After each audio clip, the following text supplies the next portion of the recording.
चला, आपल्या बी या लोकातल्या स्त्रिया ज्यावेळेस आपल्या पतीचं निधान पावल्या जातं त्यावेळेस पती सहगमन जाण्याची पूर्वी काय होती, रूढ होती, परंपरा होती. तिला मळवट लावल्या जायचा, हिरवा चुडा घातल्या जायचा, अंगावर नूतन म्हणजे कोरे कपडे घातल्या जायचे. जेवढा तिचा लग्नामध्ये नवरी होती शृंगार करायचे तेवढा बाळू महाराज तेवढा शृंगार करायची तिचा. तिला सुवासनीचं वांद्याचं आणि वाट लावत मशानभूमीकडे चालायचं आणि मग गावचे लोक मैत्रिणी भाऊ काका मामा तिची विनंती करायचे, ताई बघ तुझं स्वरूप लावण्य आहे ग.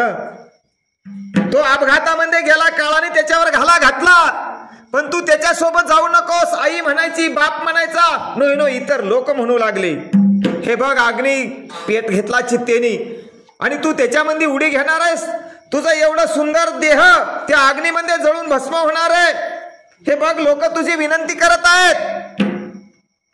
पण ऐका, माऊली ज्ञानेश्वरीत लिहितात, पतिव्रतेचे भोग इच्छी किर सकळ जग परिती आगीन अंगना लोकू देखे.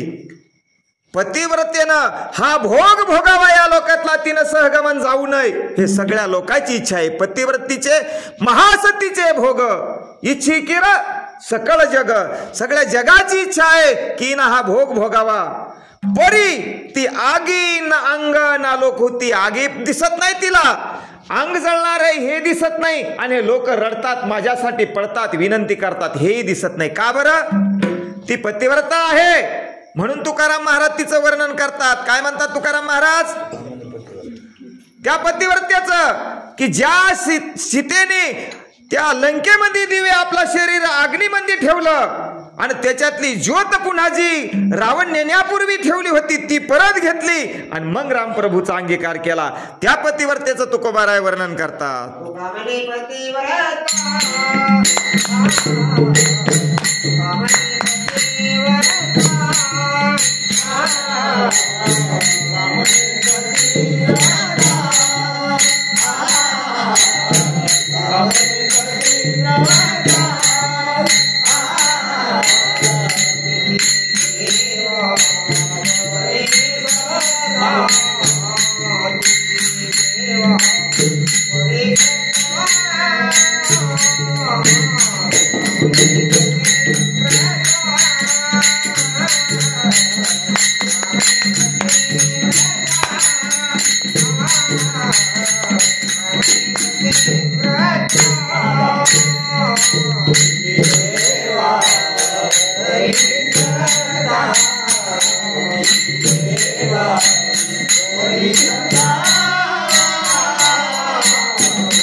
सीतेने दिवे घेतलं, आपला हा देह अग्नीत ठेवून अग्नीतली ज्योत घेऊन पुनर्शिती राजा रामप्रभूकडे सीता आल्या आणि आता राजा रामप्रभू अयोध्येला निघण्याकरता तयारी झाली, कारण वेळ कमी आहे.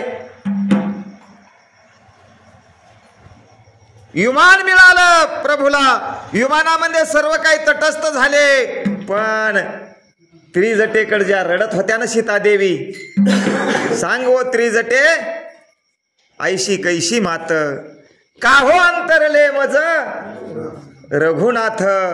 ती त्रिजटा समोरून आली आणि आता अंतकरण भरून आलं बरं सीता देवीचं.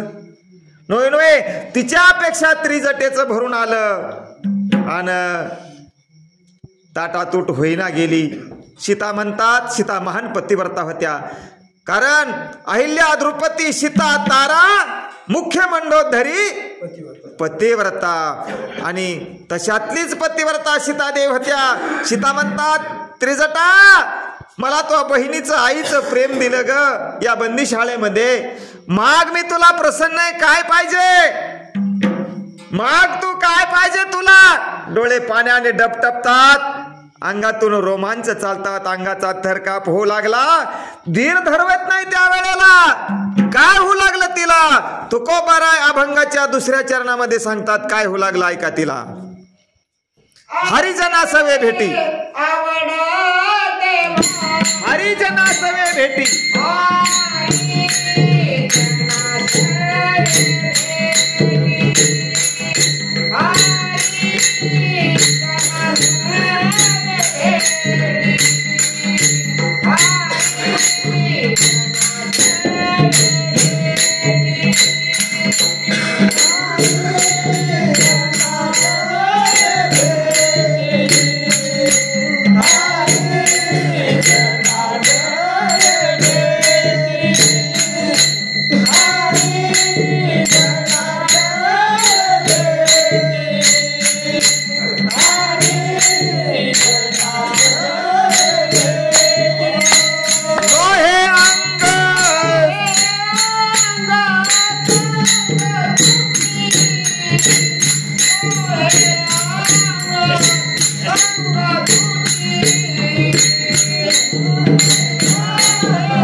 हरिजना सवे भेटी नोहे अंग संग तुटी. कोणाचे उद्गार आहेत?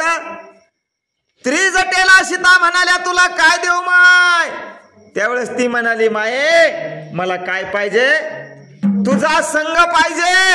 हरिजना सवे भेटी नोहे अंग संग तुटी.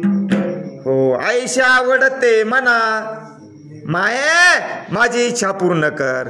मला दुसरं काय आवडत नाही.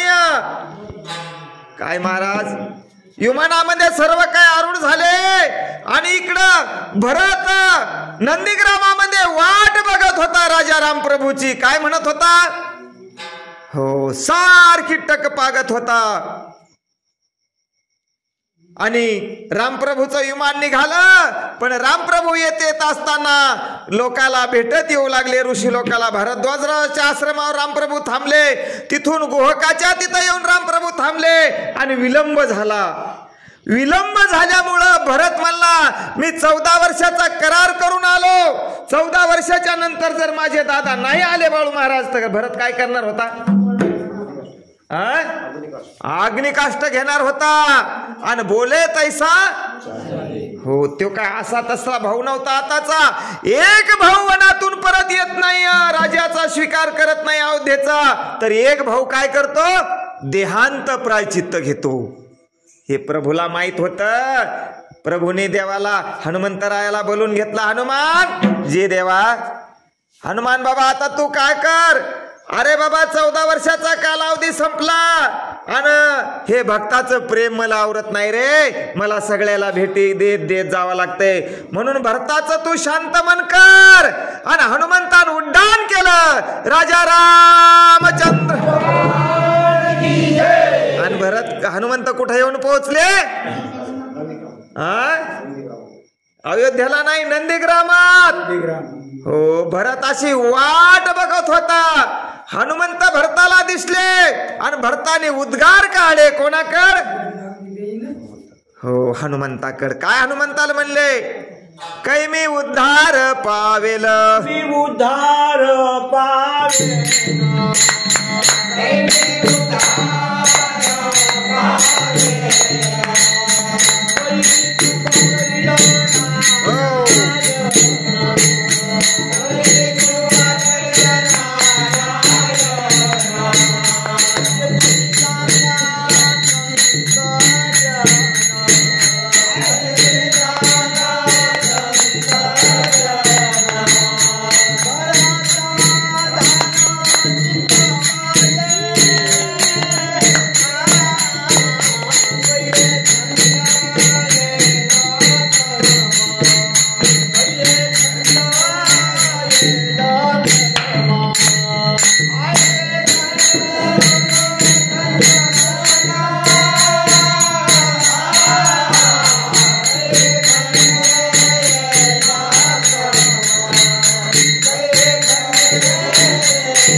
मी उद्धार पावेल. कै कृपा करील नारायण हे कोणाला विचारावा. भरताला माहित होता हनुमंत महान संत आहेत. ऐशे तुम्ही सांगा आणि करा समाधान चित्त माझे. हो हनुमंतानं सांगितलं भरत अरे बाबा पाठीमागून विमान याच लागलंय. विमानामध्ये बसायला जागा कमी होती म्हणून मी दुसऱ्या गाडीनं आलो. हनुमंत कोण्या गाडीने गेले हो. हनुमंताला कोणतं विमान होत. समाधान महाराज मनाशी टाकोनी मागे गतीशी तुलनाची नसे. किती मन चंचल आपलं. हो पण या मनालाही मांग टाकून हनुमंताची गती होती बरं. नुसते हनुमंताची पुच्छ किती लांब होती बरं. हनुमंताची शेपूट पर महाराज किती लांब असेल. किती किलोमीटर असेल नाही. ब्रह्मांडा भोवती वेढा करूप आहे वज्रपुच्छ. नाथबाबा रामायणात लिहितात हनुमंताची शेपूट जर बघितली ना तर या ब्रह्मांडाला वेढा मारून शिल्लक राहील अशी वज्रासारखी पुच्छ हनुमंताची होती. आणि त्या हनुमंताचा निरोप आला. भरताचं मन समाधान झालं. राजा रामप्रभूचं विमान लागलंच या लागलं आहे म्हणून निरोप मिळाला. भजन करा विठ्ठला.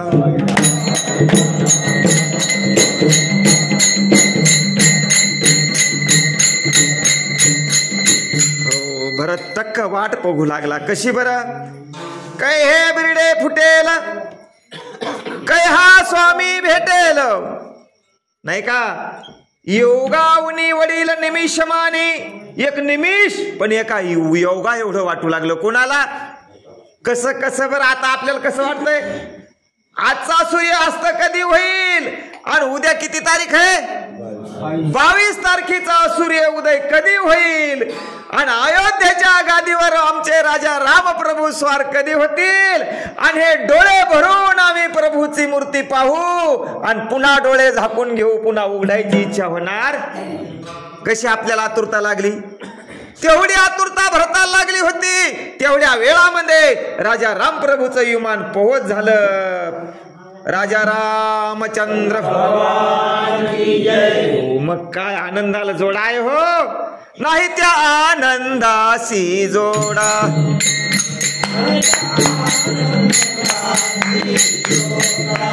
सांगता गोष्टीला गती गोडा.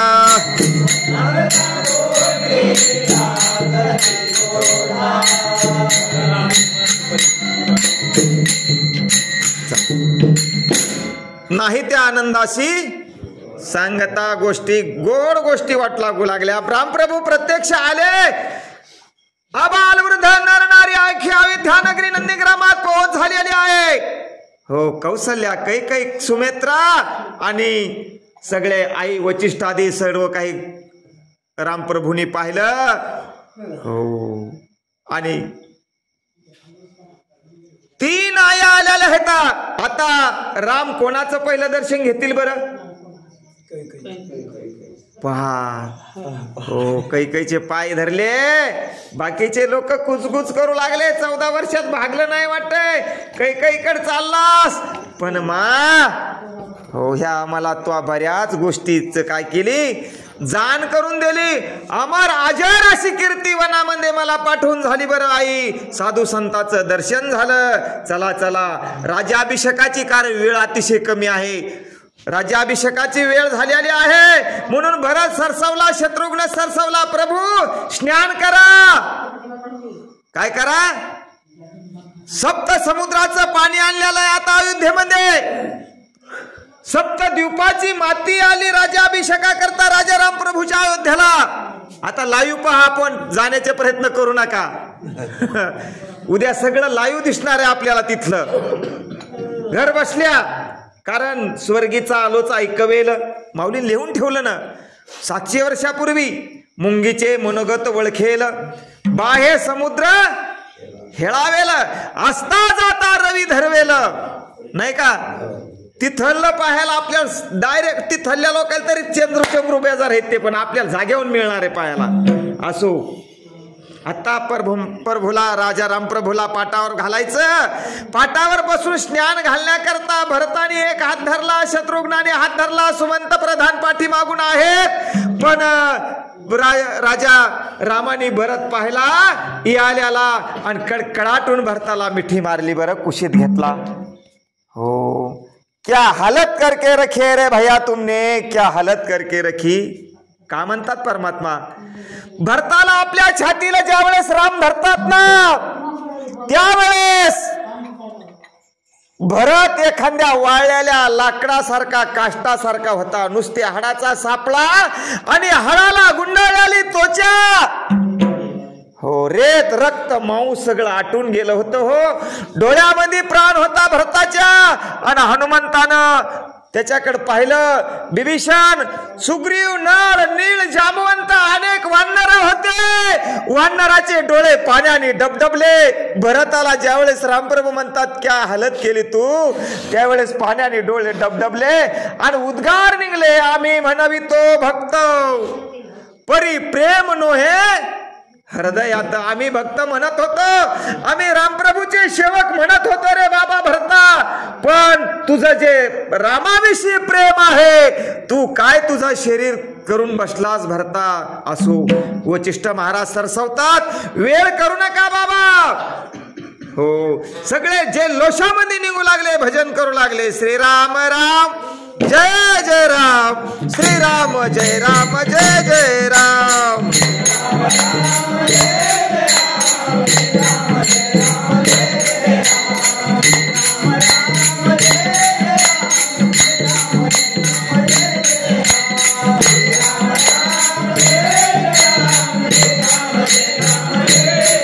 रामप्रभूंनी भरताच्या हाताला धरलेला आहे.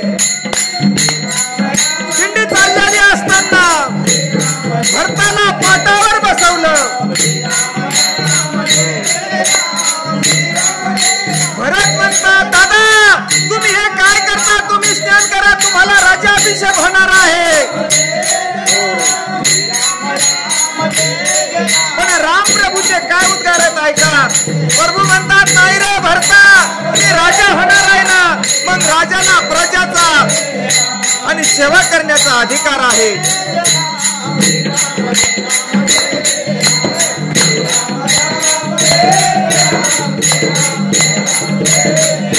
प्रभूंनी भरताला चौरंगावर बसवलं आणि भरताच्या डोक्यावर पहिला तांब्या राजा रामप्रभूंनी टाकला. सप्त समुद्राचं पाणी आणलेलं होतं. भरताच्या अंगाला सुगंधी दरवे उठणं लावून पहिल्यांदा भरताला शत्रुघ्नाला स्नान घातलं आणि जे लोट चालला होता, श्रीराम राम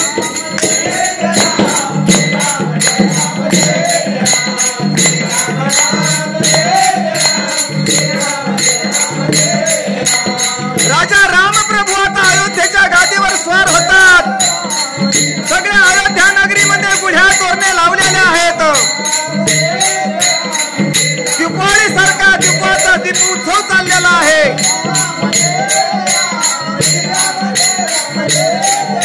गुलाल उधळला चालला. सगळी लाल बुंद अयोध्या नगरी झाली.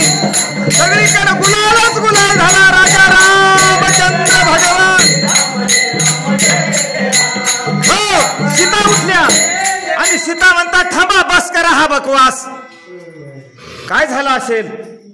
अहो, रामराजा गादीवर बसलेले आहेत. गणगंधर्व सगळे काही 33 कोटी देव तत्पर झालेले आहेत. गुलालच गुलाल, अख्खी अयोध्या नगरी लाल झाली.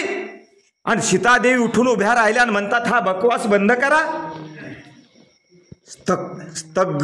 स्तब्ध झाली अख्खी अयोध्येतली सभा. काय झालं असेल. भरलेल्या दुधाच्या घड्यामध्ये एखादा मिठाचा थेंब पडावा आणि ती अवस्था अयोध्या नगरीमध्ये झाली. सीतादेवीनं अट्टहासाने उद्गार काढले, अरे हा लाल बुंद आकाशामध्ये गुलालाच्या धूर उडतो. राजगादीवर गुलाल आहे, सगळीकडे लाल धूर चालतो. मला माझ्या भक्ताची आठवण आली रे बाबा. माझ्या भक्ताची आठवण आली. कोण्या नाही, मला ज्यावेळेस तो दुष्ट रावण आकाश मार्गाने घेऊन जात होता, मी त्यावेळेस आक्रंदत होते. रामा वाचवा बाबा, आई, लक्ष्मणा, माझी सोडवणूक करण्याकरता ही एवढी जनता बसलेली आहे, एवढे शूरवीर आहेत, मला सोडवण्याकरता कुणीच आलं नाही रे बाबा. पण माझा जटायूने धाव घेतली. माझा जटायू मला माझ्या दृष्टीसमोर दिसतो. आज या अयोध्या नगरीमध्ये माझा जटायू पाहिजे होता. जशी आज अयोध्या नगरी लाल झाली तसा तो पंचवटीचा परिसर त्या जटायूच्या रक्ताने लाल बुंद झाला होता, माखून निघला होता. कुंटलाचे गोळे राजा रावणाच्या अंगाचे जटायू तोडीत होता आणि रावण त्याच्यावर शस्त्रास्त्राचे घाव घेत होता. सगळ्या रक्ताच्या धारा माझ्या जटायूच्या अंगातून लागत होत्या. मला माझ्या जटायूची आठवण आली. माझा जटायू या ठिकाणी पाहिजे होता. कोणाचे उद्गार आहेत? कशामुळे आहेत? जटायूकडे भक्ती होती, जटायूकडे प्रेम होत आणि देवाला तेच आवडतं. तुकोबाराय सांगतात काय? भक्ती प्रेमाविना भक्ती प्रेमाविना ज्ञान नको देवा. भक्ती प्रेमाविना ज्ञान नको देवा. भक्ती प्रेमाविना ज्ञान नको देवा. भक्ती प्रेमाविना ज्ञान नको देवा.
थोर प्रेमाचा भुकेला हाची दुष्काळ.